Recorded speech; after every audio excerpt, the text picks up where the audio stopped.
Hello viewers, আমি jasmine.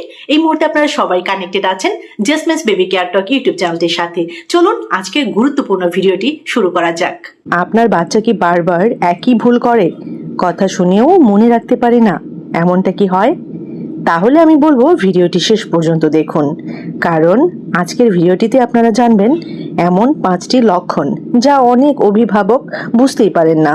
তবে অবশ্যই মনে রাখবেন, এই লক্ষণগুলো থাকলেই কোনো বাচ্চা বোকা হয়ে যায় না। আজকের ভিডিওটিতে আমি আপনাদের সাথে শেয়ার করব গবেষণায় পাওয়া কিছু আচরণগত লক্ষণ নিয়ে, যেগুলো শিশুদের মনোযোগ, স্মৃতিশক্তি বা এক্সিকিউটিভ ফাংশনের দুর্বলতার সাথে সম্পর্কিত হতে পারে। বিশেষজ্ঞরা বলেন, সঠিক পরিবেশ এবং অভ্যাসের মাধ্যমে এসব দক্ষতা অনেকটাই উন্নত করা সম্ভব। প্রথম ভুল, একই ভুল বারবার করা। একটি বিষয় কয়েকবার শেখানোর পরও যদি শিশু একই ভুল বারবার করে, তাহলে তার ওয়ার্কিং মেমোরি বা তথ্য ধরে রাখার ক্ষমতা দুর্বল হতে পারে। গবেষণায় দেখা যায়, এক্সিকিউটিভ ফাংশন দুর্বল হলে শিশু নতুন তথ্য মনে রাখা এবং কাজে লাগাতে বেশি সমস্যায় পড়ে। 2 নম্বর সাইনটি হচ্ছে খুব দ্রুত মনোযোগ হারিয়ে ফেলা। পড়তে বসে 5 মিনিট পরই অন্যদিকে তাকানো, খেলনা নিয়ে শুরু করে শেষ না করা, অথবা ছোট কাজে বারবার বিভ্রান্ত হয়ে যাওয়া, এগুলো মনোযোগ নিয়ন্ত্রণের সমস্যার ইঙ্গিত হতে পারে। গবেষকরা একে অ্যাটেনশন কন্ট্রোলের সাথে যুক্ত করেছেন, যা শেখার জন্য অত্যন্ত গুরুত্বপূর্ণ। 3 নম্বর সাইনটি হচ্ছে সহজ নির্দেশনাও মনে রাখতে না পারা। যেমন বলা হলো বইটা নিয়ে এসে টেবিলে রাখো, কিন্তু বাচ্চা মাঝপথে ভুলে গেল। এই ধরনের আচরণ অনেক সময় ওয়ার্কিং মেমোরি সীমাবদ্ধতার সাথে সম্পর্কিত হয়, যা শেখা এবং সমস্যা সমাধানে গুরুত্বপূর্ণ ভূমিকা রাখে। 4 নম্বর লক্ষণটি হচ্ছে নতুন কিছু শেখার আগ্রহ কম থাকা। সব বাচ্চা একরকম কৌতূহলী হয় না, তবে যদি নতুন কিছু দেখেও খুব কম আগ্রহ দেখায়, প্রশ্ন না করে বা শেখার চেষ্টাই না করে, তাহলে মানসিক উদ্দীপনার ঘাটতি থাকতে পারে। গবেষণাগুলো দেখায়, শিশুদের সাথে কথা বলা, খেলাধুলা করা এবং ইতিবাচক প্যারেন্টিং কগনিটিভ দক্ষতা বাড়াতে সাহায্য করে। 5 নম্বর সাইনটি খুব ইম্পর্টেন্ট, সমস্যা সমাধানে খুব দ্রুত হাল ছেড়ে দেওয়া।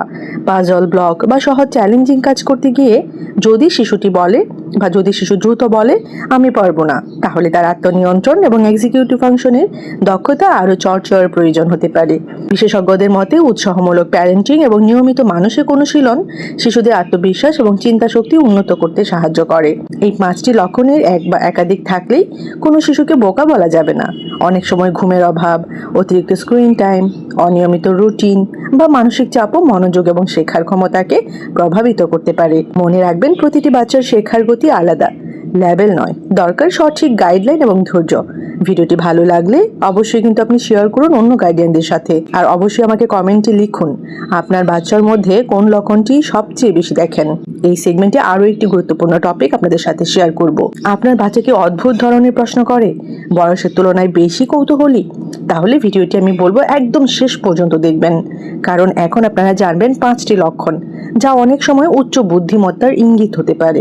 অনেক বাবা মা মনে করেন ভালো রেজাল্ট মানেই বেশি বুদ্ধিমান, কিন্তু গবেষকরা বলছেন বুদ্ধিমত্তার প্রকাশ শুধু পরীক্ষার খাতায় নয়, দৈনন্দিন আচরণেও দেখা যায়। চলুন জেনে নেওয়া যাক 5টি গুরুত্বপূর্ণ লক্ষণ।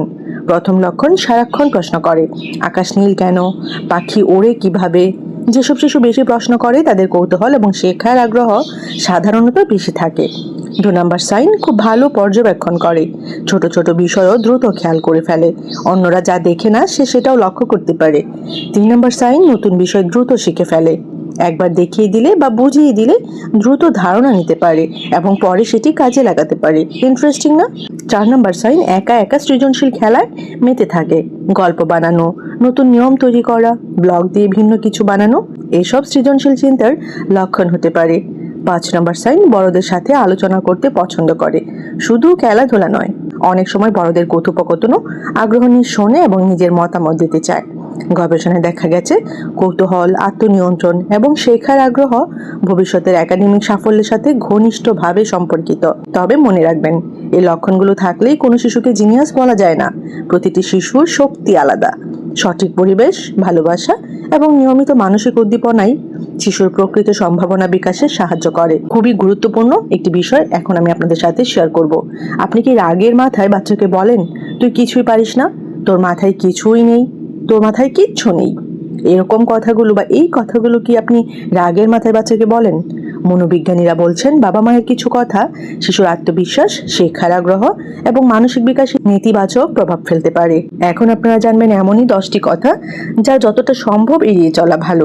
বাচ্চার মস্তিষ্ক শুধু খাবার দিয়ে নয়, কথার মাধ্যমেও গড়ে ওঠে। ছোটবেলায় বারবার শোনা নেতিবাচক কথা শিশুর আত্মমর্যাদা, আত্মবিশ্বাস এবং শেখার আগ্রহকে প্রভাবিত করতে পারে। চলুন ঝটপট জেনে নিই 10টি ক্ষতিকর কথা বাচ্চাদের জন্য। প্রথম কথা, তুই কিছুই পারিস না। এই কথা শিশুর আত্মবিশ্বাস ভেঙে দিতে পারে। সে চেষ্টা করার আগেই হাল ছেড়ে দিতে শুরু করতে পারে। 2 নম্বর কথা, তোর মাথায় বুদ্ধি নেই। বারবার এমন কথা শুনলে শিশু নিজেকেই অক্ষম ভাবতে শুরু করতে পারে। 3 নম্বর কথা, ওকে দেখো কত ভালো। কম্পেয়ার করা, কম্প্যারিজন। অন্যের সাথে তুলনা করলে শিশুর মধ্যে হীনমন্যতা এবং ঈর্ষা তৈরি হতে পারে। 4 নম্বর কথা, চুপ কর, বেশি কথা বলিস না। 5 নম্বর কথা, তুই সব সময় ভুল করিস। সব সময় বা কখনোই ধরনের শব্দ শিশুর মনে স্থায়ী নেতিবাচক ধারণা তৈরি করতে পারে। 6 নম্বর কথা, তোর জন্যই আমার জীবন নষ্ট। এই ধরনের কথা শিশুর মনে অপরাধ বোধ এবং মানসিক চাপ সৃষ্টি করতে পারে। 7 নম্বর কথা, কাঁদবি না, এটা কিছুই না। এতে শিশু নিজের অনুভূতিকে গুরুত্বহীন ভাবতে শিখতে পারে। 8 নম্বর কথা, তুই অলস। আচরণে সমালোচনা না করে শিশুকে এই লেভেল দিলে তার আত্মপরিচয়ে নেতিবাচক প্রভাব পড়তে পারে। 9 নম্বর কথা, আমি তোকে আর ভালোবাসি না। শাস্তি হিসেবে ভালোবাসা প্রত্যাহারের হুমকি শিশুর নিরাপত্তা বোধকে ক্ষতিগ্রস্ত করতে পারে। লাস্ট বাট নট লিস্ট, 10 নম্বর কথা, তুই কখনো সফল হবি না। এটি শিশুর ভবিষ্যৎ নিয়ে আশা এবং আত্মবিশ্বাস কমিয়ে দিতে পারে। কি বলবেন তাহলে এর বদলে? তুই পারবি না এর বদলে বলবেন আরেকবার চেষ্টা করো। তুই অলস এই বদলে বলবেন আজকে কাজটা শেষ করতে একটু বেশি চেষ্টা দরকার। তুই সব ভুল করিস এই কথাটার বদলে বলতে পারেন ভুল থেকে শেখা যায়। মনে রাখবেন বাচ্চারা শুধু আমাদের কথা শুনে না, তারা সেই কথাগুলো বিশ্বাসও করতে শুরু করে। তাই এমন কথা বলুন যা তাদের আত্মবিশ্বাস গড়ে তোলে, ভেঙে দেয় না। আপনি যদি ভিডিওটি শেষ পর্যন্ত দেখে থাকেন তাহলে আমি আপনাকে বলবো কমেন্টে আমাকে অবশ্যই লিখে জানান আপনি ছোটবেলায় কোন কথাটি সবচেয়ে বেশি শুনেছেন। গবেষণায় প্রমাণিত এমন 5টি কাজ আছে যা নিয়মিত করলে শিশুর মস্তিষ্ক দ্রুত বিকশিত হতে পারে। এখন আপনারা জানবেন সেই গোপন রহস্য। অনেক বাবা মা মনে করেন বুদ্ধিমান শিশু জন্মগতভাবে তৈরি হয়, কিন্তু আধুনিক গবেষণা বলছে শিশুর মস্তিষ্কের বিকাশের বড় অংশ নির্ভর করে তার পরিবেশ, অভ্যাস এবং দৈনন্দিন অভিজ্ঞতার উপর। জীবনের প্রথম কয়েক বছর মস্তিষ্ক সবচেয়ে দ্রুত বিকশিত হয়, আপনারা জানেন এটা আশা করি। তাই এই সময়ে সঠিক অভ্যাস গড়ে তোলা অত্যন্ত গুরুত্বপূর্ণ। যেমন প্রতিদিন গল্প পড়ে শোনান বাচ্চাকে। গবেষণায় দেখা গেছে নিয়মিত গল্প শোনা শিশুদের ভাষা দক্ষতা, স্মৃতিশক্তি এবং কল্পনা শক্তি উন্নত করে। প্রতিদিন অন্তত 15 মিনিট গল্প পড়ে শোনান বাচ্চাকে এবং গল্প নিয়ে প্রশ্ন করুন। 2 নম্বরে যে অভ্যাসটির কথা বলবো, মুক্তভাবে খেলতে দিন, ফ্রি প্লে যেটাকে বলে। শুধু পড়াশোনা নয়, খেলাও মস্তিষ্কের জন্য খুব গুরুত্বপূর্ণ। মুক্ত খেলাধুলা সমস্যা সমাধান, সৃজনশীলতা এবং সামাজিক দক্ষতা বাড়ায়। প্রতিদিন কিছু সময় মোবাইল ছাড়া স্বাধীনভাবে খেলতে দিন বাচ্চাকে। 3 নম্বরের অভ্যাসটি হচ্ছে পর্যাপ্ত ঘুম নিশ্চিত করুন। ঘুমের সময় মস্তিষ্ক নতুন তথ্য সংরক্ষণ করে এবং শেখার ক্ষমতা উন্নয়ন হয়। এতে বয়স বেঁধে নির্ধারিত ঘুমের সময় মেনে চলুন। 4 নম্বরের অভ্যাসটি হচ্ছে শিশুর সঙ্গে বেশি কথা বলুন। শিশুর সঙ্গে যত বেশি অর্থপূর্ণ কথা বলা হয় তার ভাষা এবং চিন্তা শক্তি তত উন্নত হয়। খাওয়া, হাঁটা বা খেলাধুলার সময়ও শিশুর সঙ্গে কথা বলুন। 5 নম্বরের অভ্যাসটি ভীষণ ইম্পর্টেন্ট। পুষ্টিকর খাবার দিন অবশ্যই। ডিম, মাছ, দুধ, শাকসবজি, ফল এবং বাদামে থাকা পুষ্টি মস্তিষ্কের বিকাশে গুরুত্বপূর্ণ ভূমিকা রাখে। প্রতিদিনের খাদ্য তালিকায় বৈচিত্র্য রাখুন অবশ্যই। সবসময় মনে রাখবেন বুদ্ধিমান শিশু তৈরির কোনো ম্যাজিক নেই, কিন্তু প্রতিদিনের ছোট ছোট সঠিক অভ্যাস শিশুর মস্তিষ্কের বিকাশে বড় পরিবর্তন আনতে পারে। আজ থেকেই এই 5টি অভ্যাস শুরু করে দিন।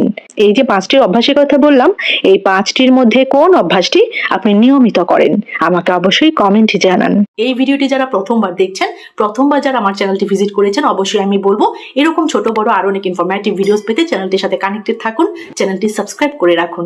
জেসমিনস baby care talk YouTube channel, পাশে থাকা বেল আইকনটিতে ক্লিক করে রাখুন। তাহলে পরবর্তীতে যখন আমি ভিডিও আপলোড করব সবার প্রথমে আপনি নোটিফিকেশন পেয়ে যাবেন। তো সবাই ভালো থাকবেন, বাচ্চাদেরকে ভালো রাখবেন, আমার জন্য দোয়া রাখবেন। আল্লাহ হাফিজ।